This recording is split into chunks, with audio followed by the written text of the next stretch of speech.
On July 23rd at around 7 o'clock in the morning, this place right here, the Sunlight Market, was robbed. And one of the most tragic things that has happened in this town, in a long time it happened. Mohammed Abdul Hasim, age 41, everybody knows him. I've had a store out here for 15 months. Was brutally murdered inside of this convenience store, drive-through liquor store. Billy Johnson had walked in the store that morning, supposedly drunk, high, walked in with the intent to kill, the intent of robbing. Walked in, there was a slight struggle, a gun went off, and a bludgeoning and a shot to the head, right here in a small town in Arizona. So tragic. I've been living in the city for 10 years, and in 10 years, I've visited this market thousands of times, right? We used to go here when we used to buy our own, like, cigarettes. Like, now I roll cigarettes, but we used to go and they would know our order, right? They would just say, hey, you want one and one. So I smoked Marlboro Lights, Kim smoked Marlboro Menthol Lights, right? Sometimes I'd come in here for beer, actually a lot of times. And, they would know my beer. I wouldn't have to say anything. Hey, this is what I'm looking for. Hey, this, bring the cores. It was great. Customer service was spot on. So for the 15 months when I had my store out here, I noticed the crime out here. I noticed the riffraff. It's probably why I don't have the store anymore. But I was warning the owners of this establishment, the man that owns this whole project here, that hey, there's some sketchy people out here. There's many times where I've had to sit here with a firearm on my hip in my little store, my little thrift store, and say there's a problem here, right? There's multiple times, thousands of times, people be out here drinking booze at 6 in the morning. You got a daycare here, you got a liquor store here, and you have a tattoo place. So I don't know how this is in this particular town, but being from Chicago, this seems like a no-no to me. But at the same point in time, right, there were sketchy people day in the morning and at night, right, drinking drugs. I've had people OD in the parking lot when I was here. Craziness. So I voiced my concern to a lot of the people that were here. It was unheard. It was like, no, this is a safe place. This is great. You're nuts. Okay, maybe I'm nuts. This is tragic here. Now we've experienced a murder, a senseless murder of a hardworking man. See, a lot of people know him by the name of Dream. And so I'd see him and be like, all right, Dream, this is, what we're looking for. A lot of times when people are desperate, they'll come in and do crazy things. It's a terrible way to live, right? Of looking around going, hey, I'm just going to rob somebody today. You know what? They end up getting $100 and 3 things of Newports. Just a waste of space, this individual. On more of a positive note, Dream was a hardworking man. This place is open from 6 in the morning till 1 in the morning, right? Every day, nonstop, over and over and over, serving the likes of the community. So if someone wants to come in and get a pop, maybe they want some beer, they're always open, right? Most places here, they open at 10, they close at 11. So they have their niche here, and that's why they were very successful. But Dream was always a positive person. Every time I saw him, he'd always have a smile on his face. He was always happy. He didn't take, if he had problems in life, which everybody has problems, you never saw it by coming to this establishment here. There was always a smile. He always greeted you with just like kindness, and it's a shame what has happened here in this small town.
Mr. McBride.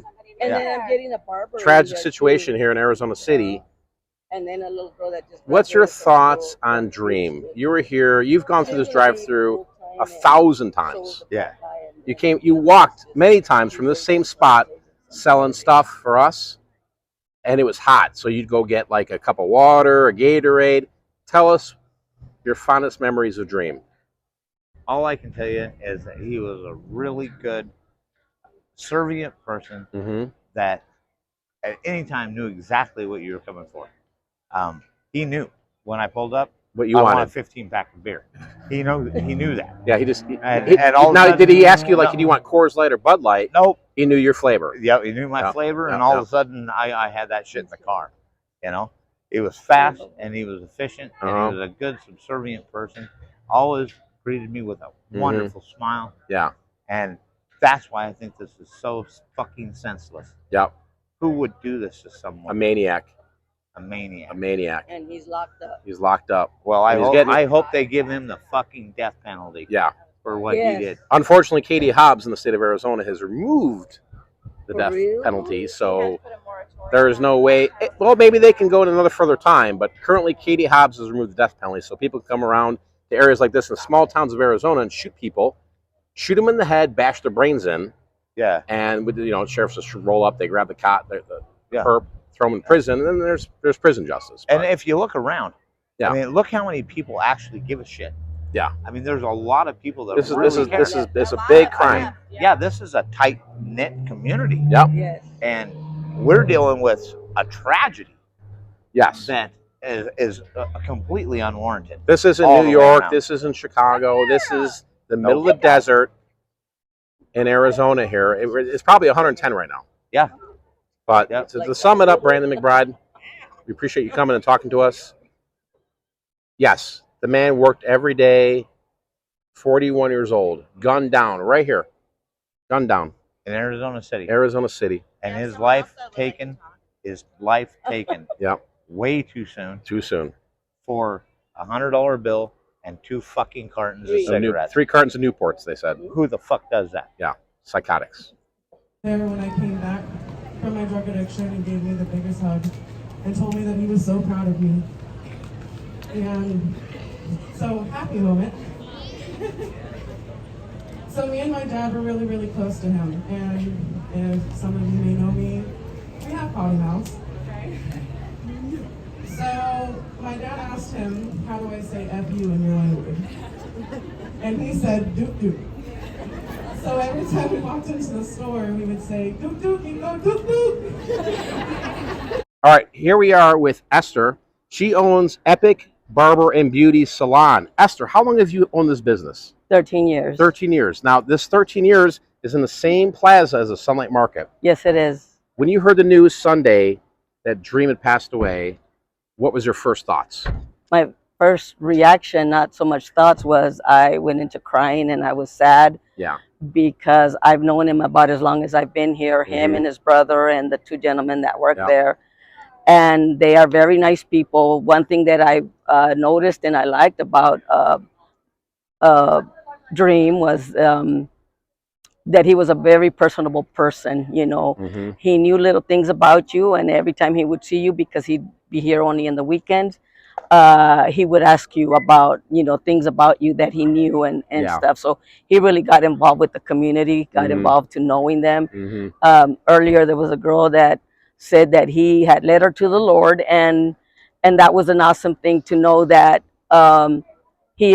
Dream is dreaming in heaven. Yeah. And we will forever miss him because he was a very personable clerk, Yeah. And business owner. And for all these years being out here, I mean, the community that's around here, I mean, this is amazing to see this amount of support for an individual that's just, he's just a clerk. He's an owner of this little Sunlight Market. Yes. And, but, when you look at this here, right, you never would have thought in a million years. You I would think never this is would have. California, New York, Chicago, but not here in Arizona City. This guy was pretty famous and popular, with the community of Arizona City, because a lot of people showed up, and this is, I think, the second time that people come out and light up candles, and they've laid flowers and candles on the palm tree and in front of the store. Yeah.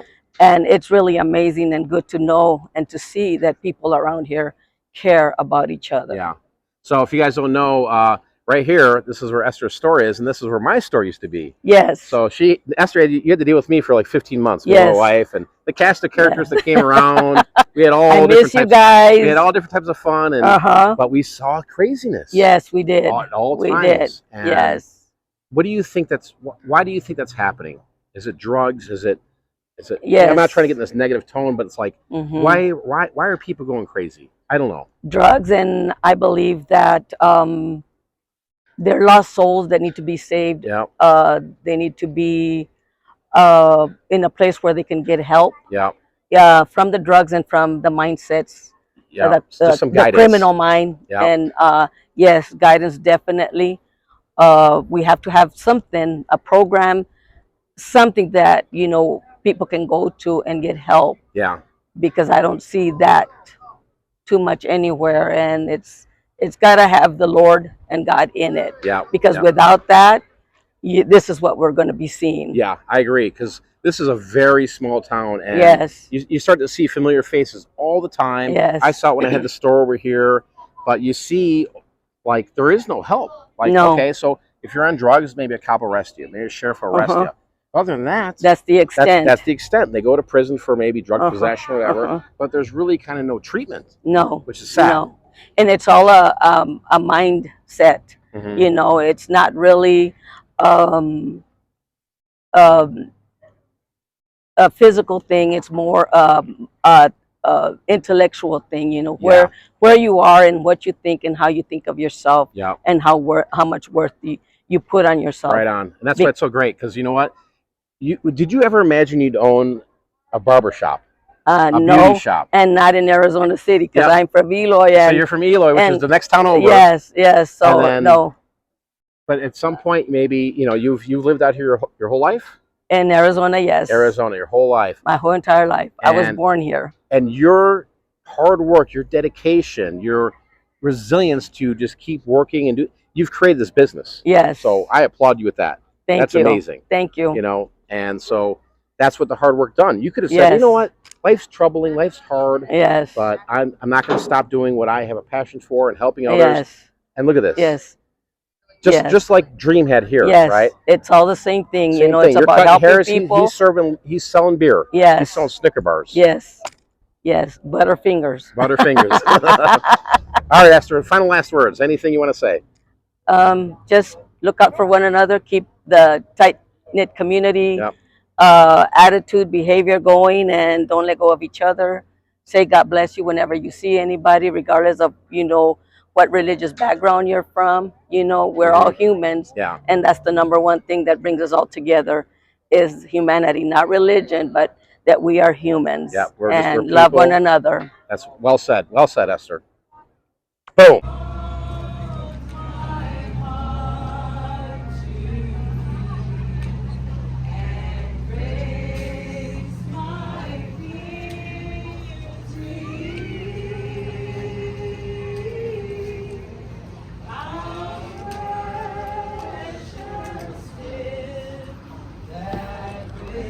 So I want to share a story here, just because knowing this guy for 10 plus years, I had a store right here. I remember when I first moved here, I was talking to him, and I don't know where the conversation came up with, but he owned a franchise for. This is what he told me. He owned a franchise for a very popular chain of selling coffee, and he would told me something that blew my mind. The one memory that I can take away from him, other than his contagious smile, and but he told me, he goes, Mike, I used to own this place. I don't know if he owned it or worked for it, but he said, listen, I used to serve coffee from 3 to 7 in the morning. It was the easiest money I've ever made in my life, and that stuck with me. And I said, wow, because they're entrepreneurs. This is an entrepreneur business. This is a franchise chain, and I was like, this is incredible. I'm like, really? He goes, yeah, you'd be surprised how much people would throw at you at $3 or $4 coffees. And I'm like, that's nuts. Because that time frame, it would make so much money in that time frame that they could just close the store down the rest of the day, but the rest of the money was gravy. So Dream, again, me and my wife, Kim, we frequent this place here. We're going to miss you here. And just another tragic situation here, something that should never happen. And rest in peace.